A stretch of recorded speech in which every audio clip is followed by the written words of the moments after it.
Lebanon জুড়ে গত ২৪ ঘন্টায় ১৪৫ বার হামলা চালিয়েছে ইসরায়েলি বাহিনী। এসব হামলায় নিহত হয়েছে অন্তত ৩০ জন। এদিকে হামলা হয়েছে গাজাতেও, প্রাণ ঝরেছে আরও ৪৩ জনের। অন্যদিকে নেতানিয়াহুর বাড়ি লক্ষ্য করে ফ্ল্যাশ বোমা হামলা, গ্রেপ্তার ৩ জন। আবারও অশান্ত ভারতের মণিপুর, কারফিউ জারি, ইন্টারনেট বন্ধ। ট্রাম্পের নতুন জ্বালানি মন্ত্রী হলেন ক্রিস রাইট। এদিকে চীনের স্কুলে ছুরিকাঘাতে নিহত অন্তত ৮ জন, আহত ১৭ জন। বিশ্বের সবচেয়ে বড় প্রবাল নিয়ে থাকছে বিশেষ প্রতিবেদন। বিশ্বের নানা প্রান্তের এমন নানা রকম সব খবর নিয়ে বিশ্বযোগের আজকের আয়োজনে স্বাগত জানাচ্ছি আমি মাহাদি হাসান। ইয়েমেনের হুথিরা ইসরায়েলের লোহিত সাগরের বন্দর শহর ইলাতের একটি গুরুত্বপূর্ণ লক্ষ্যবস্তুতে একাধিক ড্রোন হামলা চালানো দাবি করেছে। তবে ওই হামলায় হতাহতের বিষয়ে কিছু জানায়নি হুথিরা। এদিকে ইসরায়েলও এই হামলার বিষয়ে তাৎক্ষণিক কোনো মন্তব্য করেনি। শনিবার হুথি বাহিনীর সামরিক মুখপাত্র ইসরায়েলে ড্রোন হামলার কথা জানিয়েছেন। তিনি এক টেলিভিশন বক্তৃতায় বলেন, আগ্রাসন বন্ধ না হওয়া পর্যন্ত, গাজা উপত্যকায় অবরোধ প্রত্যাহার না হওয়া পর্যন্ত এবং লেবাননের ওপর আগ্রাসন বন্ধ না হওয়া পর্যন্ত এ ধরনের হামলা অব্যাহত থাকবে। গেল নভেম্বর থেকে লোহিত সাগরে আন্তর্জাতিক জাহাজ চলাচলে হামলা চালিয়ে আসছে হুতিরা। ইসরায়েলি হামলার প্রতিবাদে ফিলিস্তিনিদের প্রতি সংহতি জানিয়ে এসব হামলা চালাচ্ছে তারা। গাজা যুদ্ধের মারাত্মক প্রভাব পড়েছে মধ্যপ্রাচ্যের পর্যটন খাতে। ইসরায়েলের গণমাধ্যম জানিয়েছে, যুদ্ধ শুরুর পর থেকে ইসরায়েল অধিকৃত ভূখণ্ডে ৯০টিরও বেশি হোটেল বন্ধ হয়ে গেছে।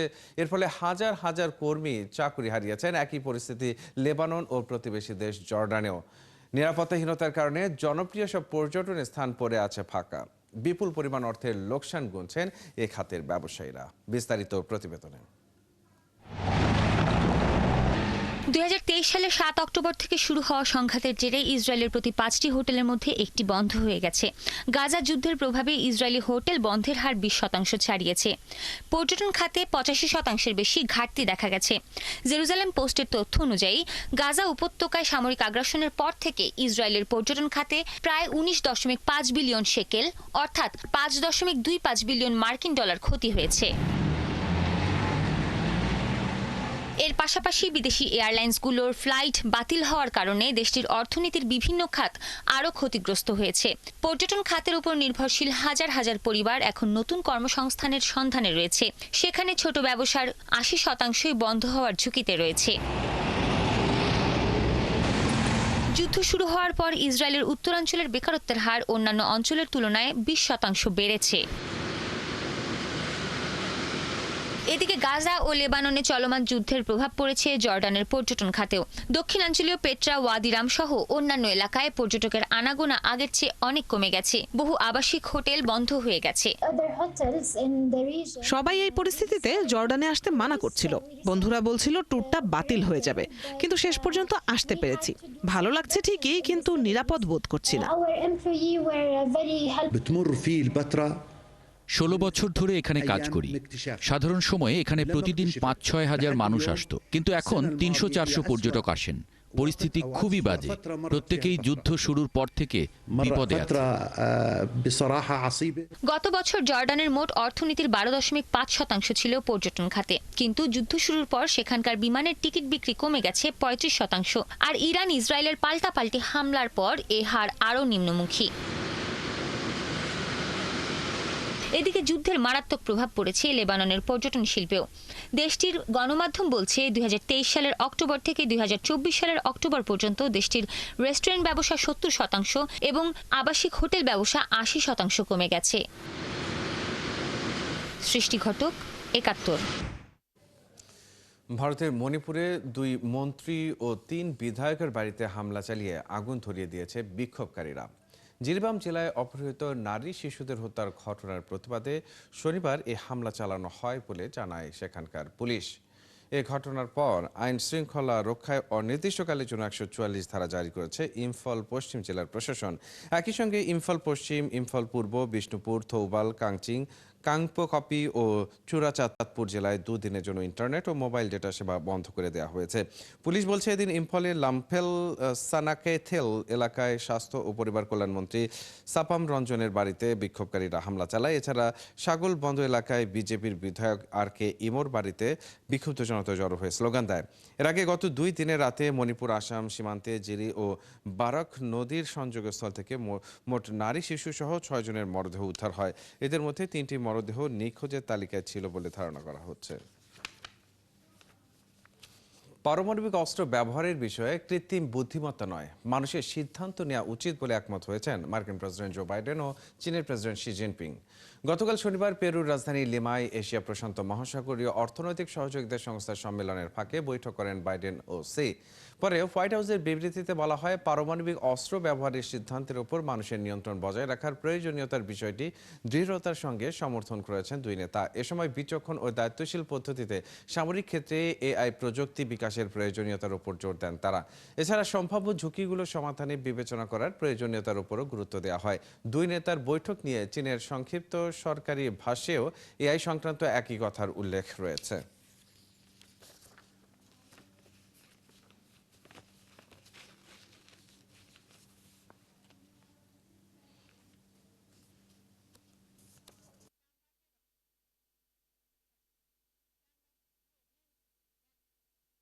বাতাসের মান খারাপ হয়ে যাওয়ায় দেশীয় প্রযুক্তিতে পাকিস্তানের পাঞ্জাব প্রদেশের কিছু অংশে ঝরানো হয়েছে কৃত্রিম বৃষ্টি। শনিবার স্থানীয় কর্তৃপক্ষ পশ্চিমাঞ্চলীয় শহর ঝিলম, চাকওয়াল, তালাগাং এবং গুজর খান এলাকায় ক্লাউড সিডিং করে।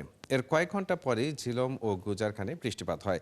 নিজস্ব পদ্ধতিতে কৃত্রিম বৃষ্টি ঝরানোর কাজটি যৌথভাবে করেছে পাঞ্জাব সরকার, পাকিস্তান সেনাবাহিনীর বৈজ্ঞানিক গবেষণা ও উন্নয়ন বিশেষজ্ঞরা, সেনাবাহিনী এভিয়েশন বিভাগ এবং পরিবেশ সুরক্ষা সংস্থা। গত বছরের ডিসেম্বরে আরব আমিরাত সর্বপ্রথম পাকিস্তানে লাহোরের কৃত্রিম বৃষ্টি ছড়ায়। আবহাওয়ার ভয়াবহ অবনতির কারণে পাঞ্জাবের বিভিন্ন জায়গায় স্কুলসহ শিক্ষা প্রতিষ্ঠান বন্ধ করা হয়েছে। বায়ু দূষণের কারণে গত কয়েকদিনের মধ্যে হাজার মানুষ হাসপাতালে ভর্তি হয়েছেন। বিষাক্ত কুয়াশায় ছেয়ে গেছে পাঞ্জাবের রাজধানী লাহোর সহ বিভিন্ন জায়গা। বিশ্বজুড়ে সমুদ্রে হাজারো প্রবালের বসবাস। তবে জেনে অবাক হবেন, দক্ষিণ পশ্চিম প্রশান্ত মহাসাগরে বিজ্ঞানীরা এখন পর্যন্ত সবচেয়ে বড় প্রবালের সন্ধান পেয়েছেন, যার অবস্থান সলোমন দ্বীপপুঞ্জে। আকারে নীল তিমির চেয়েও বড় প্রবালটির বয়স 300 বছরের বেশি হতে পারে বলে ধারণা করছেন গবেষকরা। ন্যাশনাল জিওগ্রাফির একদল বিজ্ঞানী বিশাল এই প্রবালটির সন্ধান পান। আরও জানাচ্ছেন ঋতু সাহা।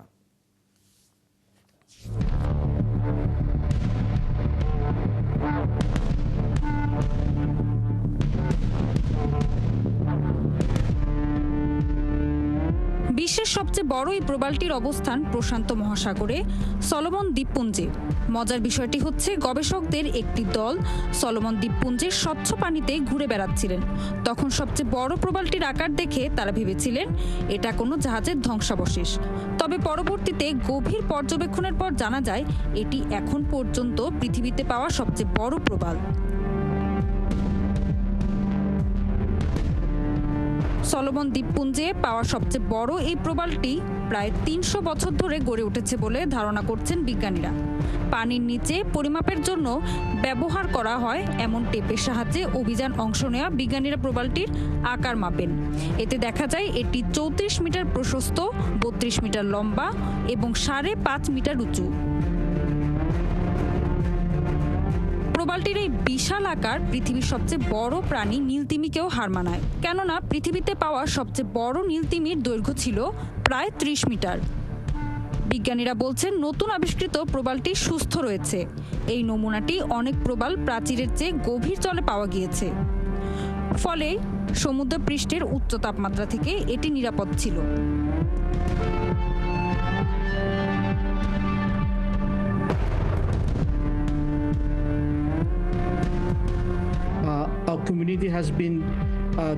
আমাদের সম্প্রদায়ের পক্ষ থেকে গত 15 বছর ধরে এটিকে সংরক্ষণ করছে। আমরা জানি না সমুদ্রের নিচে অবিশ্বাস্য কিছু আছে কিনা, তবে আমাদের ভবিষ্যৎ সম্প্রদায়ের জন্য আমরা সামুদ্রিক পরিবেশ সংরক্ষণ করতে চাই।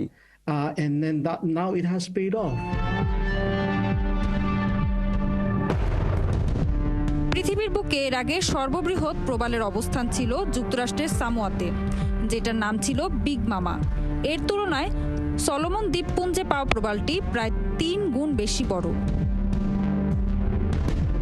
ঋতু সাহা, ৭১।